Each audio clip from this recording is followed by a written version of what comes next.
I let my homeless sister stay in my beach house. She promised it was only for a few months, but while I was away on a work trip, she changed the locks and filed legal papers to take my house. She never expected. "Sarah, please, I have nowhere else to go." My sister's voice cracked through the phone, the desperation in her tone making my stomach twist. I stood in my beach house kitchen watching the sunset paint the ocean in shades of gold and pink through the floor-to-ceiling windows. The view that usually brought me peace now felt like it was mocking the gravity of this moment. My name is Elizabeth Carter, and at 35, I never thought I'd be facing this kind of decision. My younger sister, Sarah, once the golden child of our family, was calling me from a motel after losing everything.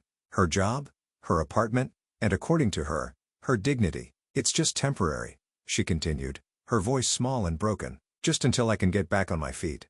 3 months max, I promise." I closed my eyes, memories flooding back of all the times Sarah had made promises she couldn't keep. The borrowed money never returned, the missed family events she'd sworn she'd attend, the series of jobs she'd quit because they weren't fulfilling enough. But this felt different. This wasn't about money or career choices. This was about survival. "The beach house is empty most of the time anyway," she added when I didn't immediately respond. "You're always traveling for work." She wasn't wrong. As a senior investment banker, I spent more time in airports and hotel rooms than I did in any of my properties. The beach house, my pride and joy purchased after years of careful saving and strategic investments, often sat empty, save for occasional weekend retreats. "Okay," I heard myself say, "but we need to set some ground rules." Sarah's relief was palpable through the phone. "Thank you. Thank you. You have no idea what this means to me. I'll be the perfect house guest, I swear." 2 days later, I met Sarah at the beach house, hiding my shock at her appearance. My once stylish sister looked worn, her designer clothes replaced by worn jeans and a faded sweater. Her golden hair, usually perfectly styled, was pulled back in a messy ponytail, but it was her eyes that got me. They held a desperation I'd never seen before. "The master bedroom is off limits," I explained, leading her through the house. "You can take the guest room overlooking the garden. The kitchen is fully stocked, and I've left you a key and the alarm code." Sarah nodded, trailing her fingers along the marble countertop of the kitchen island. "This place is even more beautiful than I remembered. You've really made it, haven't you, Liz?" There was something in her tone I couldn't quite place. Admiration mixed with something else. Envy? Resentment? I pushed the thought aside. She was my sister, and she needed help. "I have to fly out to London tomorrow for a major client meeting," I said, pulling out a folder. "I'll be gone for 3 weeks. Here's the paperwork for the house, insurance, utilities, emergency contacts. Please don't have any parties or guests over." "Of course not," Sarah replied quickly. "I just need some time to job hunt and get my life together. You won't even know I was here." I should have paid more attention to the way her eyes darted away when she said that, the slight tremor in her hands as she took the folder. But I was focused on my upcoming trip, my mind already running through presentations and client meetings. The first 2 weeks of my London trip went smoothly. Sarah sent regular texts, mostly thank yous and updates about job applications. Everything seemed fine until I got a call from my neighbor, Mrs. Anderson. "Elizabeth, dear." Her voice was hesitant. "I don't want to worry you, but there's been quite a bit of activity at your house. People coming and going, furniture being moved." My heart rate picked up. "What kind of furniture?" "Well, yesterday, a moving truck delivered what looked like an entire bedroom set, and I could swear I saw someone measuring the garden for something." I called Sarah immediately, but it went straight to voicemail. My text messages went unanswered. A knot formed in my stomach as I remembered all the times in our childhood when Sarah's silence meant trouble. Then came the email from my lawyer. "Miss Carter, I thought you should be aware that adverse possession papers have been filed for your beach house property. The claimant, Sarah Carter, is asserting residential rights under." I couldn't read further. The room spun as rage and disbelief fought for dominance. Adverse possession, the legal term for squatters' rights. My own sister was trying to legally steal my house. I called my lawyer immediately. "How is this possible?" "She's only been there 2 weeks. She's claiming she's been living there for months with your verbal agreement," he explained. "She submitted utility bills and mail dating back 6 months. My blood ran cold as pieces started falling into place. The occasional missing mail I blamed on the postal service. The slightly higher utility bills I'd attributed to rate increases. Sarah hadn't just started her plan 2 weeks ago. She'd been laying the groundwork for months. I booked the next flight home, my mind racing. The sister I tried to help was trying to take everything I'd worked for. But as I sat in first class, watching the Atlantic pass beneath me, a plan began to form. Sarah had always underestimated me, seen me as the reliable, predictable older sister. She had no idea what I was capable of when pushed too far. By the time I landed, I had every detail worked out. Keep the papers on hold. I instructed my lawyer. Don't respond yet. I need 48 hours. My first stop wasn't the beach house. Instead, I drove to the city records office. Years of handling property investments had taught me that information was power, and I needed every advantage I could get. What I found made me smile for the first time since this nightmare began. Sarah might have planned her betrayal carefully, but I had something she didn't know about. Something that would turn her whole scheme upside down. Standing in front of the beach house the next morning, I took a deep breath. Through the windows, I could see new furniture, signs of Sarah making herself at home. The garden had been marked out for what looked like a planned renovation. I rang the doorbell hearing unfamiliar chimes. She even changed that. Sarah opened the door, her confident smile faltering when she saw me. She had her hair done, was wearing new clothes. My money, no doubt. Liz, you're back early. She tried to block the doorway. I can explain everything. I smiled, holding up a folder. Oh, I'm counting on it, Sarah. We have a lot to talk about. She had no idea that the papers in my hand would change everything. Sometimes the best revenge isn't about getting even. It's about being 3 steps ahead. Sarah's confident facade cracked as I walked into what used to be my living room. The space had been completely transformed. My carefully chosen coastal decor replaced with gaudy modern pieces that looked fresh from a catalog. You know, I said, running my finger along a new glass coffee table for someone who claims to have been living here for 6 months, these furnishings look remarkably new. I wanted a fresh start, Sarah replied, trying to maintain her composure. And, technically, since I've been establishing residence here, you mean fabricating evidence of residence? I corrected, keeping my voice eerily calm. Those backdated utility bills must have taken some effort. Did you think I wouldn't notice the Photoshop dates? She paled slightly but recovered quickly. The law is on my side, Liz. I've been getting mail here, and I have witnesses who'll testify I've been living here. You mean the people you pay to lie? I interrupted again, pulling out my phone. It's amazing what people will admit when faced with potential fraud charges. Your witnesses were quite chatty when my private investigator contacted them. Sarah's mask slipped further. She hadn't expected this level of preparation from her predictable older sister. You're bluffing. I smiled, placing my folder on the coffee table. Remember when we were kids and you used to forge Mom's signature on your report cards? You always got the I wrong in her name, just like you did on these utility bills. That doesn't change anything, she snapped. But I could see fear creeping into her eyes. I still have a legal claim to this property. Actually, I said, opening the folder, that's where things get interesting. While you were busy planning this little scheme, I was at the city records office making a fascinating discovery.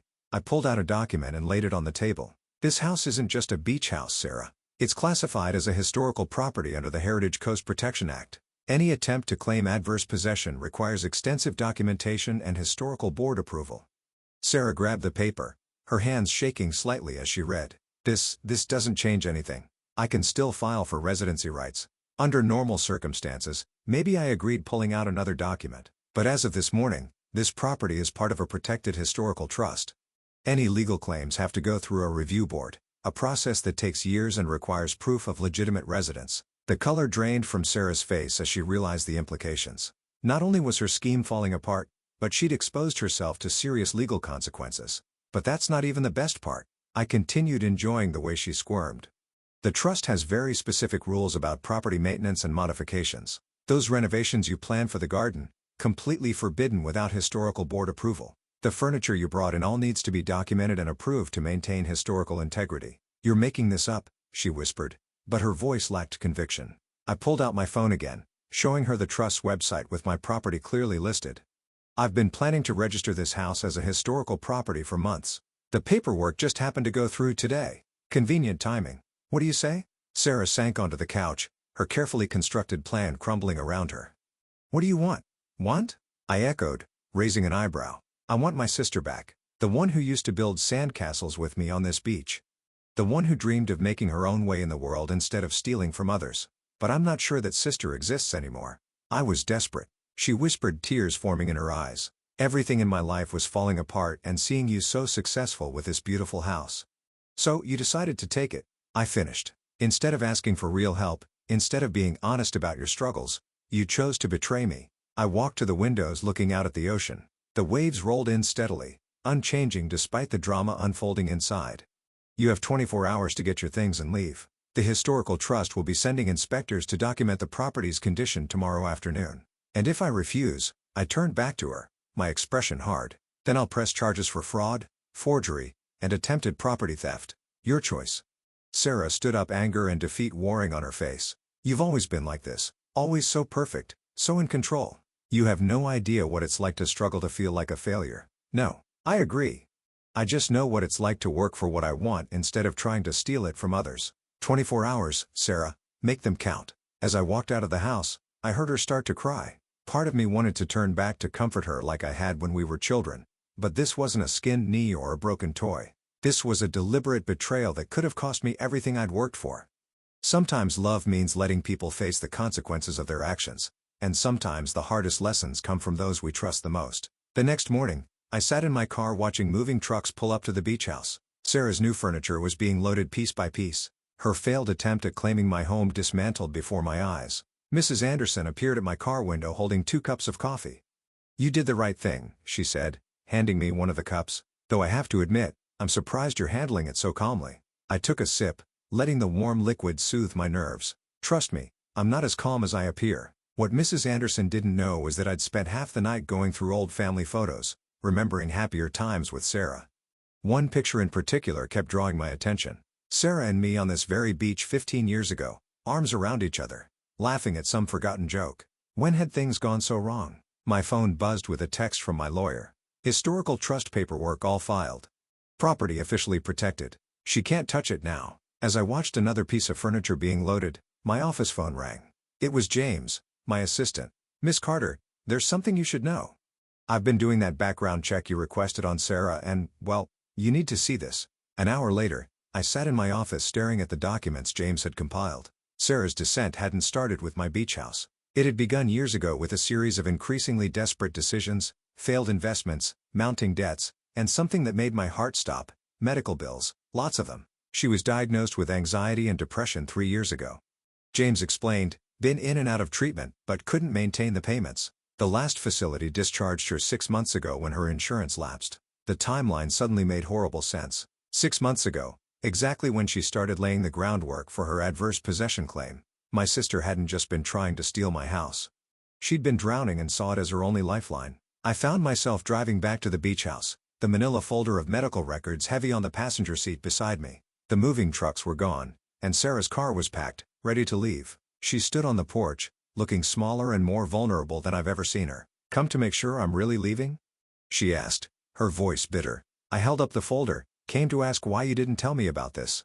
Her face went white as she recognized the medical letterhead. How did you? I'm not just good at real estate law, Sarah. I know how to find information when I need it. I walked up to the porch, suddenly seeing my sister in a new light. Why didn't you come to me? Really come to me? Not this scheme to take everything. Because I couldn't stand it. She burst out. Perfect Elizabeth with her perfect life and perfect house. You've never needed help from anyone. You've never failed at anything. How could I admit that I couldn't even keep myself together? Is that really what you think? I asked quietly that I've never struggled, never failed. I sat down on the porch steps, patting the space beside me. After a moment's hesitation, Sarah joined me. You want to know why I bought this house? I asked, looking out at the ocean. Because when Mom and Dad died, it was the only place I could imagine feeling whole again. Remember how we used to come here every summer? Mom would pack those ridiculous picnic baskets, and Dad would pretend he wasn't scared of the seagulls. Sarah finished, a ghost of a smile crossing her face. I failed them, you know, I continued. After the accident, I was supposed to take care of you, be there for you. Instead, I buried myself in work, tried to build this perfect life to prove that their deaths hadn't broken me. Sarah was quiet for a long moment. I didn't know you felt that way. You always seemed so together. That's the thing about appearances, I said. They hide a lot. I opened the folder showing her the medical records. Just like you've been hiding this. Why didn't you tell me you needed help with the medical bills? Tears started rolling down her face. I was ashamed. And then it just seemed easier to take what I needed instead of asking. I convinced myself you owed me somehow, that it was fair because you'd had it so easy. Life's never easy, Sarah. It's just about choosing which hard path to take. I pulled out my phone, showing her a photo of us as kids. Remember this day? You've fallen off your bike, scraped your knee. You were so determined to get back on even though you were terrified. She looked at the photo, recognition dawning in her eyes. You held the bike steady until I found my balance. That's what sisters do, I said softly. They help each other find their balance. Sarah broke down then. Really broke down. All her carefully constructed walls crumbling. I'm so sorry, Liz. I've made such a mess of everything. The house, the fraud, The lies. Yes, you have.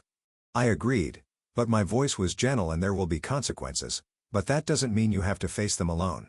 I pulled another document from my bag. Not a legal notice this time, but a brochure. There's a treatment center in San Diego. Excellent program, full mental health support, and job training afterward. I've already talked to them about a spot. Sarah stared at the brochure. Then at me. I can't afford. I can, I interrupted. Not because I owe you. Not because you're entitled to it. But because I choose to help my sister the right way this time. Why would you do this after what I tried to do to you? I stood up, rushing off my pants because that photo reminded me of something important. Before you were the sister who tried to steal my house, you were the sister who built sandcastles with me, who held my hand at our parents' funeral, who taught me that sometimes the hardest thing and the right thing are the same. I held out my hand to her. So what do you say? Ready to find your balance again?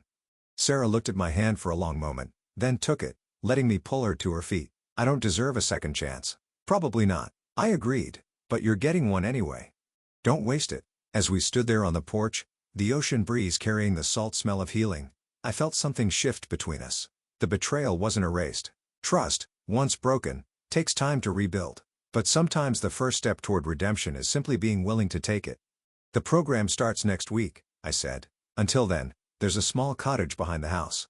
It needs some work, but it could be a good place to start over if you want it. Sarah's eyes widened. You'd still let me stay after everything? Not in the main house, I clarified. And there will be rules, real ones this time with consequences. But yes, because sometimes the hardest person to forgive is family, and sometimes they're the most important ones to forgive. 1 year later, I stood at my kitchen window watching Sarah tend to the garden behind the cottage. The morning sun cast a golden glow over the beach and the sound of waves provided a peaceful backdrop to what had become our new normal.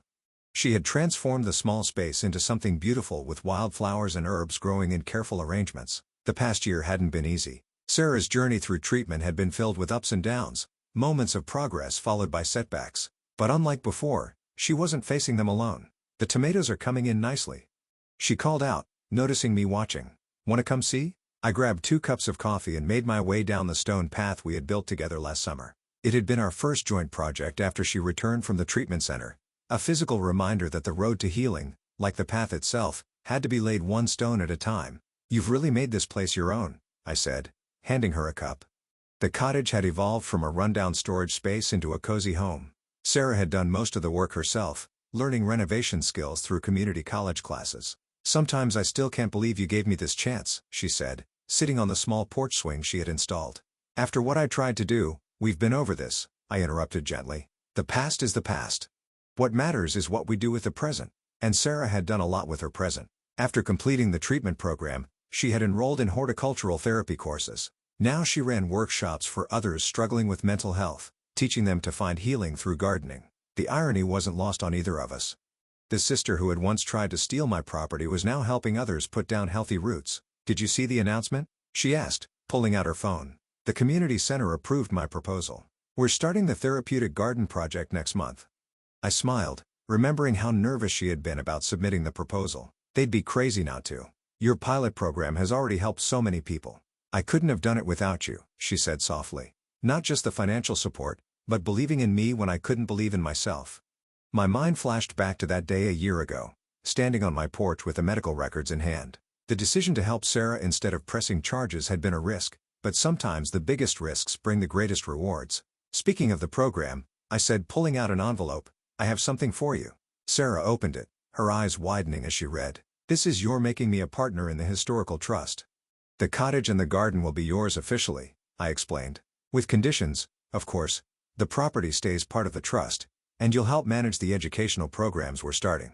Tears welled in her eyes. But why? After everything?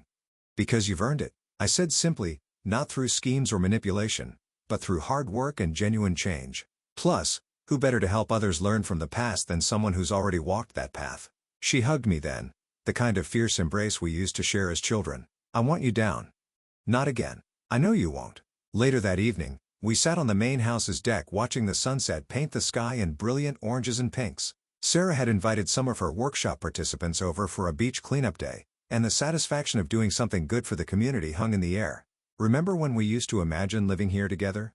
Sarah asked, sipping her tea back when we were kids visiting with Mom and Dad. You wanted to open a seashell shop. I recalled laughing, and I was going to be a marine biologist. Life turned out differently than we planned. Better in some ways, I suggested. We had to lose each other to find our way back. Sarah nodded, understanding in her eyes. You know what the hardest part of therapy was? Accepting that I couldn't blame everyone else for my choices. That success wasn't something you stole from me. It was something you earned. And now you're earning your own, I pointed out. Different from mine, but just as valuable. The next morning, I found a photo album on my doorstep. Inside was a note from Sarah. Found these while organizing the cottage. Thought you might want to add some new ones. The album was filled with our childhood photos at the beach, but she had left the last few pages empty. On one page, she had written, "For the memories we're making now, better ones." Looking out at the garden where Sarah was already at work, her dedication to healing evident in every plant she tended, I felt a profound sense of peace. The beach house that had almost sworn us apart had become the foundation for something stronger than either of us could have built alone. Sometimes the greatest act of love isn't in grand gestures or forgiveness, but in the daily choice to rebuild what was broken. Sarah and I were proof that second chances, when earned and given with clear boundaries, could lead to beautiful transformations. That evening, as we walked along the beach collecting shells like we used to as children, I realized something important. The house wasn't just my sanctuary anymore. It had become a place of healing for both of us. A place where two sisters found their way back to each other, not through obligation or guilt, but through genuine growth and understanding. Look what I found, Sarah called, holding up a perfect sand dollar. Remember how Mom used to say these were lucky? I smiled, taking the delicate treasure from her hand. Maybe she was right. We got lucky in our own way. No, Sarah corrected, linking her arm through mine. We didn't get lucky. We got another chance, and this time, we both chose to make it count. As we walked back toward our homes, the main house and the cottage, different but connected, just like us, I knew she was right. Sometimes, the happiest endings aren't the ones we plan for, but the ones we work for one day at a time. What do you think? Do you believe in second chances?